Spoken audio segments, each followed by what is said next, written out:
माननीय सदस्यहरू, संघीय संसदको दुवै सदनको संयुक्त बैठकको कारबाही प्रारम्भ हुन्छ।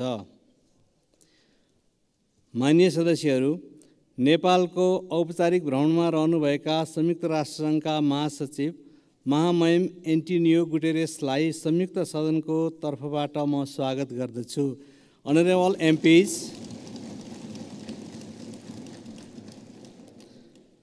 I would like to extend a warm welcome to His Excellency Antonio Guterres, the Secretary General of the United Nations, on behalf of the joint sitting of both houses.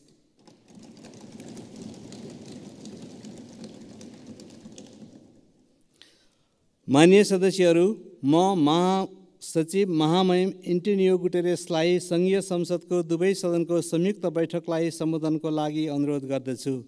Honorable MPs, I would like to request His Excellency Antonio Guterres to address the joint sitting of the both houses of the Federal Parliament.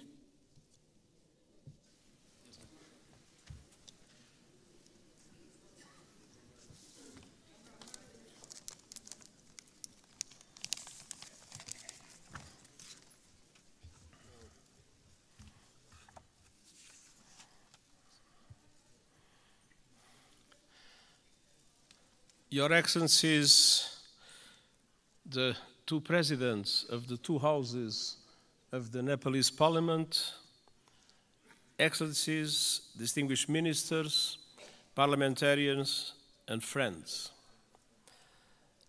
Allow me, before I start, to express my deep gratitude for the wonderful hospitality that the government and the people of Nepal has provided to me during these 3 days. All the facilities that were put at my disposal have transformed this visit in an enormous success. I learned a lot, and I commit to use what I learned to support Nepal in your struggle against climate change and for development of your country. When I am here, I am twice at home. I have been astounded, and this trip has been no exception. What I've seen and experienced in the past few days will stay with me always. The sunlight hitting the Himalayas, the warmth of the people, the richness of your cultural diversity, and of course, the sanctity of Lumbini. I thank the government of Nepal for your invitation, your hospitality, and your welcome to me and to my delegation. Excellencies, we meet today amidst a world in turmoil. Decades of progress on poverty and hunger are being reversed in large parts of the world. Inflation is undermining household and national budgets. Families and countries alike face financial crises. Women are underrepresented and underpaid, and I recognize the enormous effort that Nepal is doing in the way for gender equality, full gender equality, and I praise your efforts and its results. Violence and conflict abound. While the conflict in the Middle East is thousands of miles away, Nepalis were among the many victims of Hamas' brutal attacks in Israel. I send my sincere condolences to the families of the 10 Nepalese students who were killed and express my best wishes for the safe return of Mr. Bipin Joshi, who is missing. Distinguished parliamentarians, as geopolitical tensions rise, global divisions are becoming deeper and more dangerous, and smaller countries fear becoming collateral damage in competition between the great powers. And climate catastrophe is accelerating with a deadly force. In responding to this crisis, the world could learn much from Nepal. This country is a promoter of peace, a champion of multilateralism, and a staunch supporter of sustainable development and climate action. Nestled between two great powers, You have forged your own paths to safeguard your sovereignty and your independence. And your journey over the past 20 years has been wonderful to see. A new republic with a new constitution has the UN Charter at its heart. You were quick to embrace the Sustainable Development Goals and are making progress on many of them, independently of the difficult financial conditions that developing countries face in today's unfair world. Your country has successfully calmed the storms of conflict and moved from war to peace, a process the United Nations has been proud to support. Dear parliamentarian colleagues, Nepal does not stand still. Your dynamic story of progress continues today. Your graduation from least developed countries status is imminent, and the United Nations is committed to supporting a smooth transition. And you are preparing the final stages of our Nepalese-led peace process, healing the wounds of war through transitional justice. A process to bring peace to victims, families and communities haunted by questions and scared by injustice, and help put the past to rest. Transitional justice can play a vital role in securing lasting peace, but we all know it's not easy. By nature, it's a delicate and complex process. We know that transitional justice has the greatest chance of success when it is inclusive, comprehensive, and has victims at its heart. When it centers on truth, reparation, and justice, when women participate fully, and when all victims of human rights violations can find meaningful redress. And I welcome efforts here in Nepal to drive progress and find solutions in this regard. And I want to tell you are not alone. The United Nations, respecting the Nepalese leadership of this process, stands ready to support you with your victim-centered process and its implementation in line with international standards, your own Supreme Court's rulings. The United Nations and Nepal are old friends. Our cooperation runs deep. Nepal has long been a cherished member of the UN family and a powerful voice for developing countries, most recently as chair of the Least Developed Countries Group. And this relatively small country compared with the big powers has made an outsized contribution to international peace. Of all the countries on earth, Nepal is the second largest contributor of troops to United Nations missions, military and police. I'm sincerely grateful to the Nepali people for their dedication, their courage, and their service in peacekeeping. And I would like to take a moment and ask for one moment of silence to honor those Nepalese who have lost their lives serving under the blue flag.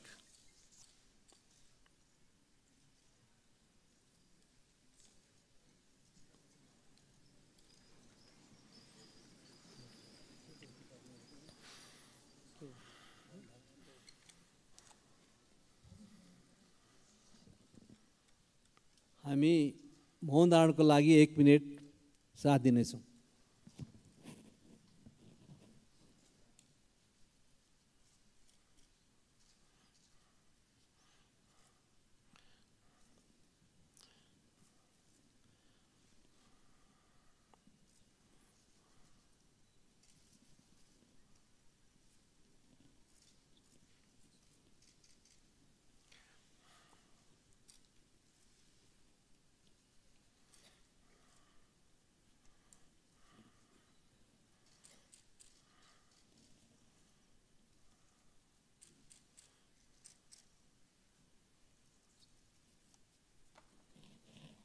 Thank you.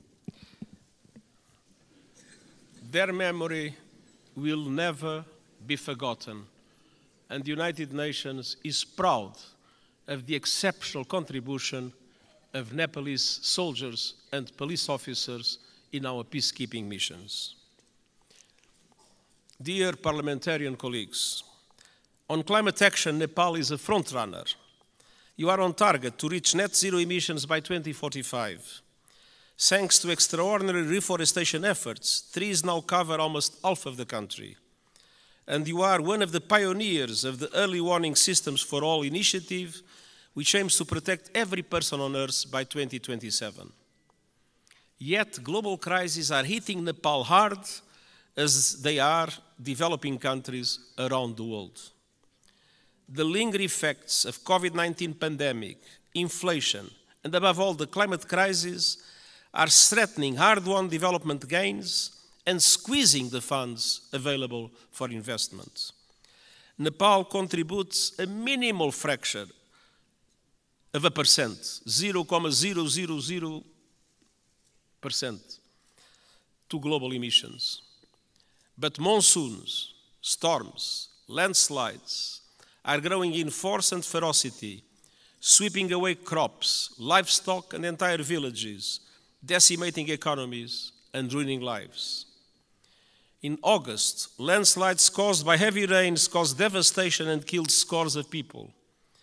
And glaciers are melting at record levels. I was a witness. Nepal has lost close to a third of its size in just over 30 years. The effect is devastating. Swollen lakes bursting, rivers and seas rising, cultures threatened, and mountainsides exposed, inflaming the risk of landslides, and avalanche. Threats will continue mounting. Himalayan glaciers provide fresh water to over 1 billion people. As they shrink, so do river flows. In the future, now we have too much floods, but one day in the future, Himalayan rivers like the Indus, the Ganges, and the Brahmaputra will have their flow severely limited. Combined with saltwater intrusion, that will decimate deltas in this region and beyond. That could mean low-lying communities and entire countries erased forever. Millions of people on the move and fierce competition for water and land. Nepal is now one of the countries that is suffering the most, but other South Asian countries might become in the future terrible victims of the receding glaciers of Nepal. Dear parliamentarian colleagues, what is happening in this country as a result of climate change is an appalling injustice and a searing indictment of the fossil fuel age. I am deeply concerned by those communities in Nepal facing the brutal impacts of the climate crisis. The United Nations stands with them. The world must do the same. That was one of the reasons why I took profit of my visit to the Everest base camp to issue a video for the whole world showing the drama of receding glaciers and the impacts that will have in the future. Nepal and other developing countries need far greater international support to aid development, accelerate climate action, and weather the current global storms. I have proposed a Sustainable Development Goals stimulus that would release at least $500 billion a year in affordable long-term finance for sustainable development and climate action in developing countries like Nepal. Member States welcomed the proposal at the General Assembly last month and committed to advance it. I call on them to take action now to make these commitments a reality. Unfortunately, in our world, many times people announce commitments and then do not implement those commitments. These commitments about finance for developing countries and climate action must be implemented. I urge leaders to act on climate without delay, with the biggest emitters leading from the front. All countries must put the acceleration agenda I propose into effect to limit the rise in global temperature to 1.5 degrees Celsius. And they must make COP28 count with a strong outcome building on the so-called global stocktake. And we also need to deliver climate justice. Developed countries must honor the promise of $100 billion a year to support developing countries in climate, and double adaptation finance as a first step of devoting half of climate finance to adaptation. Investment in the resilience of communities, in the resilience of infrastructure is today a must, because climate change impacts are not a problem of the future, they are felt today by the populations, and it is today that developed countries must support countries like Nepal to do the necessary investments in that regard. The most vulnerable must be at the center of efforts to build climate resilience. And all parties must operationalize the landmark Loss and Damage Fund at COP28 this year. There is loss and there is damage. You can see it in Nepal. There must be a compensation for it. The Nepalese people depend on it. For families that have lost their home to storms, for communities forced to abandon their villages by rising rivers, loss and damage is not a negotiating point or a bureaucratic abstraction, it is a lifeline. Dear parliamentarian colleagues, Nepal has long been a friend to the international system, and today their system is in dire need of refresh, revitalization and reform. The world is in a state of flux, it is moving towards multipolarity, and that is a good thing. A multipolar world provides new opportunities for leadership and balance on the global stage. But this new dynamic requires strong multilateral institutions to maintain peace. History shows us that. At the beginning of the 20th century, Europe was multipolar, but without strong multilateral institutions, it descended into war that engulfed the world. That is not a risk we can take. We need strong international reformed institutions that reflect the realities of today. But ours, like the Security Council or the Bretton Woods system, mirror the world in which they were founded almost 80 years ago. They correspond to 1945. They do not correspond to what is the world in 2023. That must change. Developing countries must have far greater representation in international institutions. I have called for reform of the outdated United Nations Security Council, and I have proposed measures to reform the global financial architecture so that it better represents developing countries and responds to their needs. And these proposals are gaining traction at this year's United Nations General Assembly and beyond. But of course, there is always the resistance of those that benefit from the present unfair systems. The United Nations Summit of the Future next year is an important chance to push further progress, and I count on Nepal's support to help make the change we need a reality.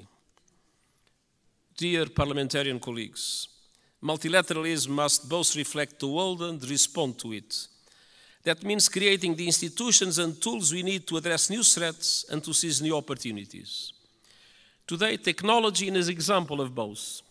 It can solve problems and spur development, or it can entrench divisions and inflame inequality. Today, it's doing too little of the former and too much of the latter. We need a global response to the technologies that are changing the world at astonishing speed, to harness them for the good of humanity. And all countries must have a say, not only the most rich countries in the world that have more resources to develop those new technologies.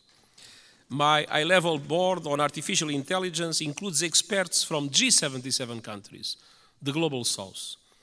It will report this year, so member states can consider global governance options for artificial intelligence. And it must also bring the benefits of technology to all and ensure that a new technological era, no one is left behind. This is the purpose of the Global Digital Compact the United Nations is proposing. It aims to bring together governments and industry to ensure that technology works for all and accelerate the Sustainable Development Goals. And I hope the Summit of the Future will be an excellent chance to push progress. As a steadfast champion of multilateralism, peace, and developing countries' interests, Nepal will be a vital ally at the summit. Dear parliamentary colleagues, it has been my great pleasure to visit this extraordinary country over the past few days. What I've seen confirms a simple truth. Nepal is a friend of the world, So the world must be a better friend to Nepal. And the United Nations will never stop fighting to make that a reality, and I thank you.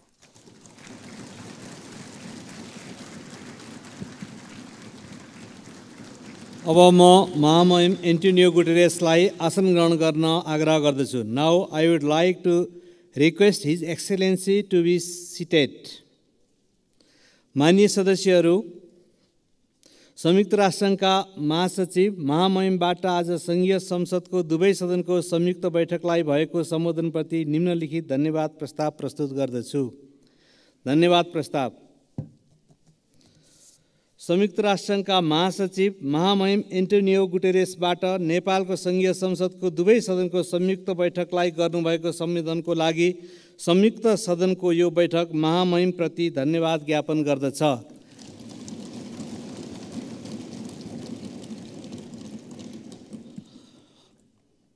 Motion of thanks. This joint sitting of the Federal Parliament of Nepal expresses its gratitude to the Secretary General of the United Nations, His Excellency Antonio Guterres, for his address to the joint sitting of the both House of the Federal Parliament.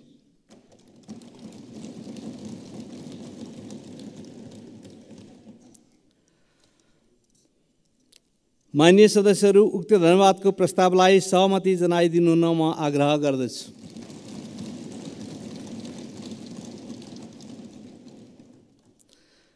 माननीय सदस्यहरू, यो बैठक स्थगित भए पश्चात सम्पूर्ण माननीय सदस्यहरू आफ्नो स्थानमा उभिएर महासचिव महामहिम एन्टोनियो गुटेरेसलाई बिदाई गरिदिनु हुन म आग्रह गर्दछु.